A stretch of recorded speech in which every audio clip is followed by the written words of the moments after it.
सुधांशु जी जवाब दीजिए। आपकी पार्टी बार बार कह रही है भारत को बदनाम करने की यात्रा है ये, ठीक है, भारत जोड़ो यात्रा के बाद वो भारत को बदनाम करने की यात्रा पर निकले हैं, लेकिन वो बता रहे हैं कि वो एक्सटेंशन है उस यात्रा का, लेकिन एम्पलीफाई कर रहे हैं वो आवाज जो ये कह रही है कि देश में आपने डर का माहौल किया है, ये आपके खिलाफ है। देखिए, खुद जो बोल रहे हैं रोहन जी, तो कांग्रेस का कैसा अहंकार झलक रहा है कि मंत्री तो बेरोजगार हैं और एक भारत की राजनीति का चिर युवा और चिर व्याकुल नेता जिसने कि अपना अध्यक्ष पद भी छोड़ दिया है, वो सही बात है, वो रोजगार से युक्त है, वो भारत की के खिलाफ नफरत पैदा करने के रोजगार में लगा हुआ है, देश के अंदर से लेकर बाहर तक। अब इन्होंने कहा कि फैक्ट की बात, तो बिल्कुल फैक्ट की बात कर रहा हूं। आज चूंकि राहुल गांधी जी विदेश में हैं, तो रोहन जी के पास ये बच के भागने का स्कोप नहीं है कि विदेश की बात मत करिएगा। राहुल गांधी जी इंग्लैंड में हैं, क्या है महंगाई की दर इंग्लैंड में और क्या है विकास की दर इंग्लैंड में,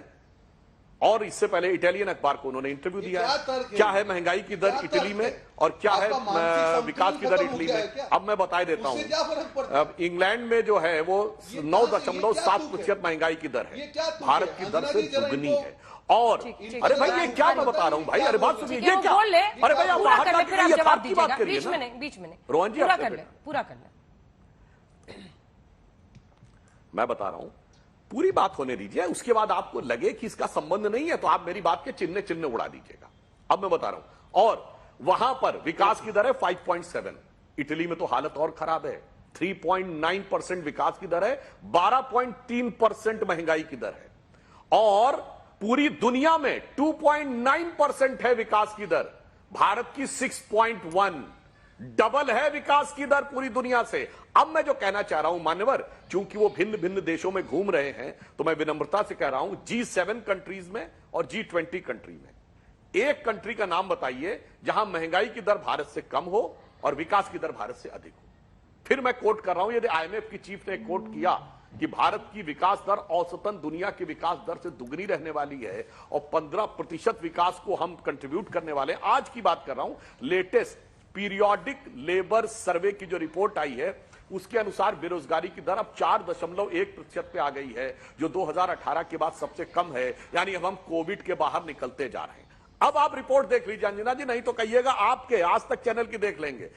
पिछले साल के मुकाबले मकानों की खरीद 10% बढ़ी है, इसका मतलब अब अर्थव्यवस्था में गति आ रही है, लोगों के पास क्षमता बढ़ रही है, तभी तो मकान खरीदते बढ़ रहे हैं। मगर ये सब कुछ बढ़ता हुआ देखने के लिए सही नजर तो चाहिए। अब अगर नजर पे ही चश्मा मोदी विरोध का लगा हुआ है, और वो भी जाके BBC के साथ, हिंडनबर्ग के साथ, फिर जाके इंग्लैंड में ये बोलना, अमेरिका में ये बोलना, अब इसके लिए हम क्या कर सकते हैं? चीन से करार, अमेरिका इंग्लैंड से प्यार। अब उसके लिए तो आप जिस जहनियत के शिकार हैं उसके लिए तो हमारे पास जवाब देना मुश्किल है, परंतु हम सिर्फ यह बात कहना चाहते हैं, एक बिंदु, ये भारत वो भारत है रोहन जी जहां रामायण में लिखा है कि भगवान राम ने कहा था,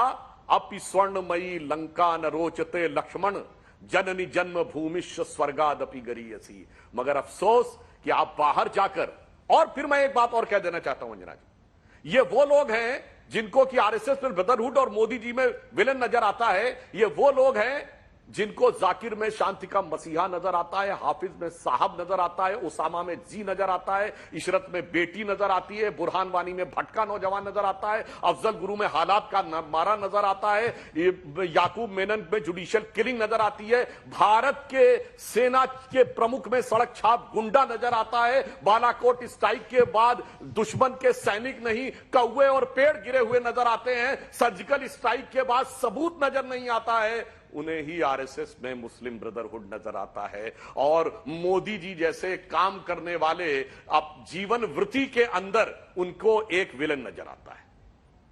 जवाब दीजिए इसका रोहन जी। और इसी के साथ एक सवाल मेरा भी है, एक सेकंड सर, एक सवाल है मेरा, सर रुकिए ना, एक सवाल है मेरा। आप लोग 2024 के पहले राहुल गांधी जिस तरह से सक्रियता दिखा रहे हैं, सबसे बड़े नेता तो आपकी पार्टी के अभी वही हैं, चाहे वो चैलेंजर सीधा सीधा नरेंद्र मोदी का 24 में बनना चाहे ना बनना चाहे, जिससे आप लोगों में भी एक झिझक दिखती है, लेकिन सबसे बड़े नेता के तौर पर वो सामने दिख रहे हैं। मेरा ये सवाल है कि क्या आपको लगता है कि उनको सियासी फायदा इस विदेशी दौरे से हो रहा है? क्योंकि आप लोगों को बैठ के यही समझाते फिरना पड़ रहा है कि ये लाइन आउट ऑफ कॉन्टेक्स्ट है, ये लाइन इन कॉन्टेक्स्ट है, ये लाइन जो उन्होंने कही तो थी लेकिन इसके साथ उन्होंने ये भी कहा था। तो फिर जिसका आपको फायदा ही 2024 के लिए नहीं मिलेगा, उससे क्यों वो ये स्ट्रैटेजी बना कौन रहा है? अंजना जी, पहली बात तो इस डिबेट में जो हमारा पक्ष है उसका विजय होने का एक सबूत ये है कि जब वाजपेयी हिंदू मुसलमान पे आ जाए तब समझ लो कि उनके सारे हथियार खत्म हो गए। और मैं नहीं मान रहा था कि आज सुधांशु जी को भी ये हाल होगा, पर यह हुआ है। जैसे ही वो आ जाए हिंदू मुसलमान पे, समझ लो सब हथियार खत्म। जैसे ही फर्जी राष्ट्रवाद पे आ जाए, समझो सब हथियार खत्म। मेरा ये कहने का मतलब है, मैंने सारे मुद्दों पे बात की, एक भी मुद्दे पे इनका कोई जवाब नहीं था। कहीं तो चर्चा कर लेते।